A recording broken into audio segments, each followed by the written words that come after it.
So I'd like to start with talking about the principles of yin and yang. The world that we live in functions based on the principles of yin and yang.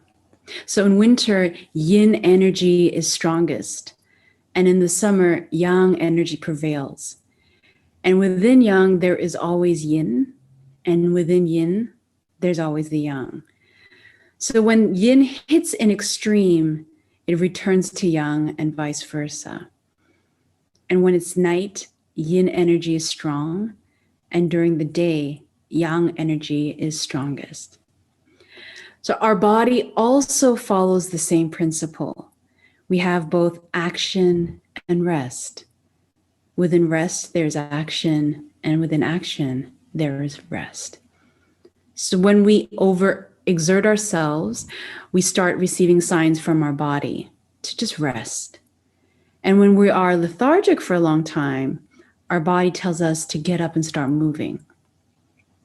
What's most important when understanding this principle is that when we hit an extreme, there's nowhere to go but in the opposite direction.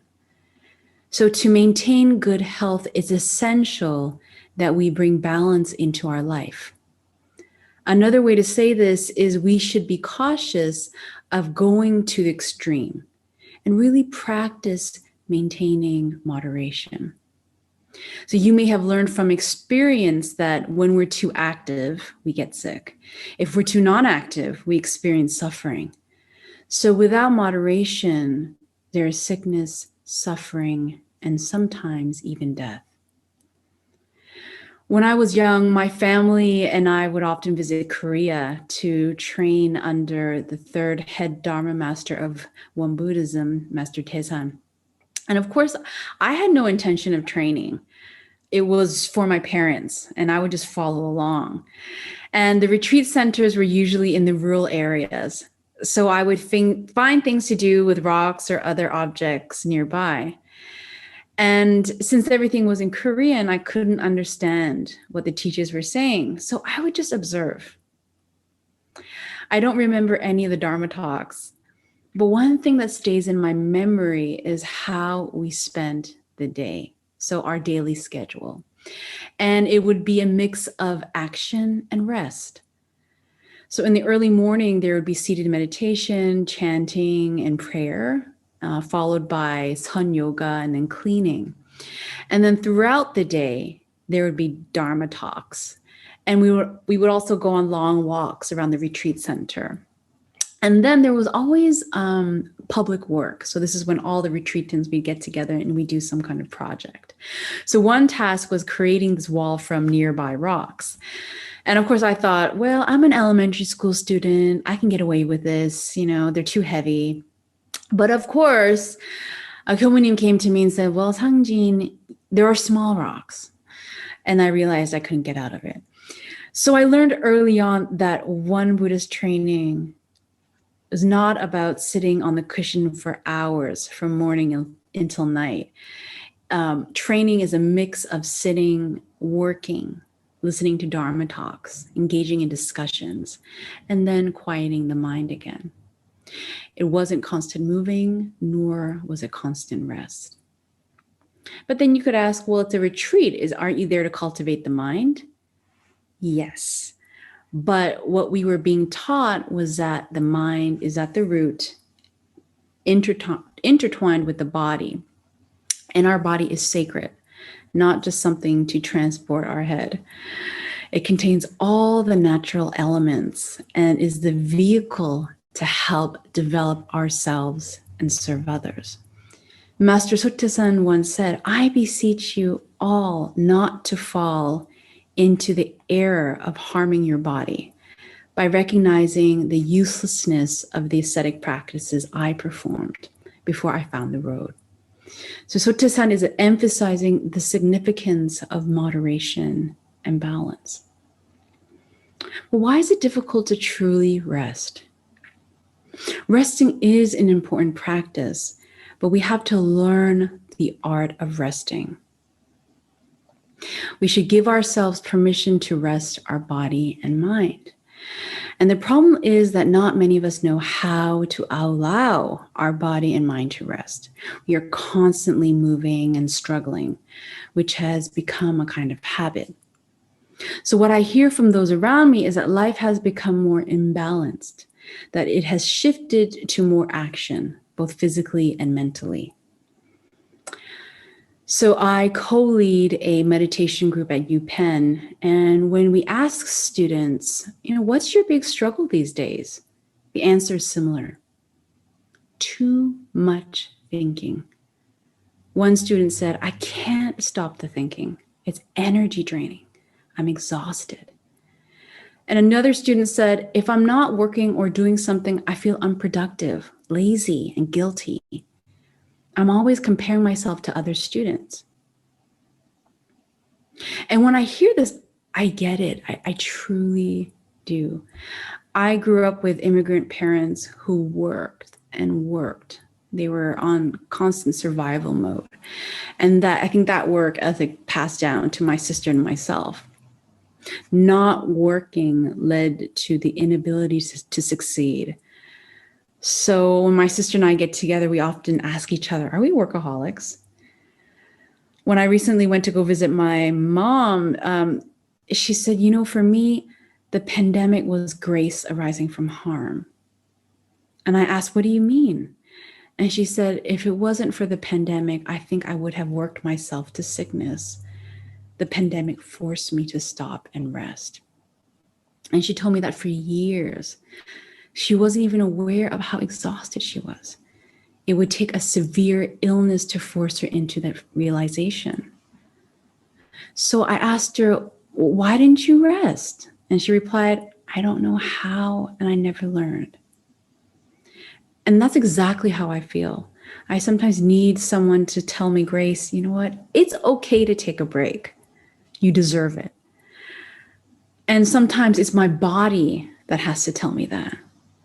And when I got my first cold sore, I absolutely hated it. It was like all this resentment.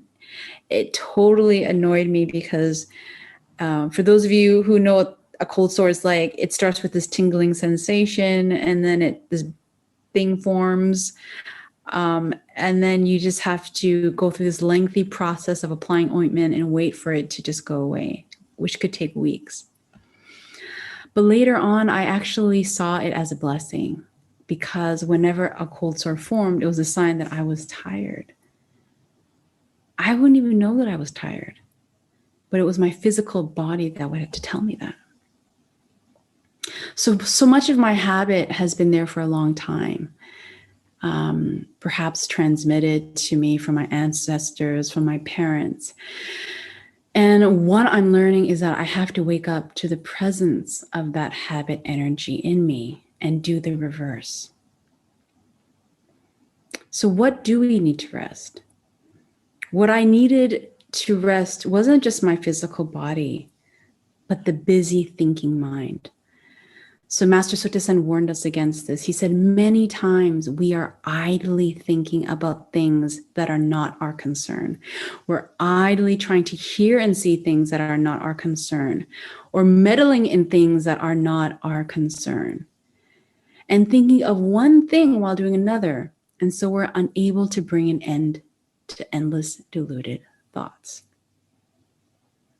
So in the teaching of Vimalakirti, it says, a bodhisattva's mind is settled even in a noisy place. A non-Buddhist mind is disturbed even in a quiet place. So you could be on vacation, but not rest at all, because resting is a practice too. Knowing when to rest is a deep practice. And rest is not the same as sleep. Some people think, okay, I've gotten enough sleep, so I should be well rested, but we are missing out on other types of rest we need. So people become chronically tired, they become high achievers. The rest that I'm talking about in this context should make you feel restored. Rest as a practice means mental rest, turning off the conversations from the day, rest from sensory overload, the bright computer screens, the background noise, social media, We need a break from this overstimulating world. Sometimes we need emotional rest, cut back on people pleasing, learning when to say no and when to be authentic and say, I'm not okay today. And being truthful to how we're feeling in the moment. So how can we rest? To practice deep rest, we don't need to quit our job, thank goodness, or go on vacation necessarily, or find a secluded place in the countryside. So Tisan encouraged us to incorporate rest into our daily regimen, which requires intention. So our day should be a balance of both action and rest. And there's a reason why in Won Buddhism, we say Buddha Dharma is daily life and daily life is Buddha Dharma. So we don't separate our practice from our life. And who's the best teacher of this? Definitely Mother Nature. Following the flow and schedule of Mother Nature. So the early morning is when things are just waking up. It's a very quiet time. This could be a time for us to renew ourselves in silent seated meditation, a practice at rest. Master Tesan offered some instructions on how to allow our body and mind to rest. And one of his instructions was focus on breathing. Just breathing where you are. Just allowing ourselves to enjoy every breath we take in and out. So breathing in and becoming aware of the fact that we're alive, sitting here in the presence of our Dharma family, and with each breath, just reminding ourselves that we're here. And when we are truly here, then each breath is nourishing, each breath is healing. And with awareness of each breath, we are not ruminating on the past or worrying about the future. We are living deeply in the present moment. And with each out breath, just relaxing the body. So sometimes taking deep breaths in the chest or at the tanjin, the lower abdomen. Sometimes breathing in and exhaling from the top of the head down to the tip of the toes. So allowing the breath to just help us stay focused and centered. Thich Nhat Hanh would say, please train yourself to make the present moment, the here and the now, into your true home. That's the only home that we have. That's the only place where we can touch life. Everything we're looking for must be found in the here and now. So the purpose of morning meditation is to prepare us for the day ahead. And when we start engaging in various activities and coming into contact with people or our pets, all kinds of objects, when we are more mindful and aware, we can start to gauge whether we need that physical, mental, or emotional rest. Perhaps if I just completed a string of errands and had to drive to several places, one after the other, and I'm exhausted, this may call for a quick power nap, or maybe a restorative activity like yoga. We start to understand what is depleting us of energy and what can restore us. Sometimes this means just closing our sense organs, closing our eyes, closing our mouth, just staying quiet. When we are mindful, we can encounter sensory conditions with more compassion to ourselves and others. If we've had a difficult encounter with a colleague, we grow the ability to just pause and slow down. Turn off the conversations filling our head. Go for a walk. Give ourselves a mental rest. And this doesn't mean brushing the situation under the rug, but identifying what is in my control right now, what is not. If something is not within my control right now, then letting it go. If something is in my control, well, how can I make it right? But let me do my best not to ride the train of unnecessary thinking. So recently, I hopped on that train of unnecessary thinking. My sister called all worried about her dog, who I absolutely adore. And she had sent the dog to get neutered and kept worrying about whether the dog was okay or not. And then she passed that worry on to me.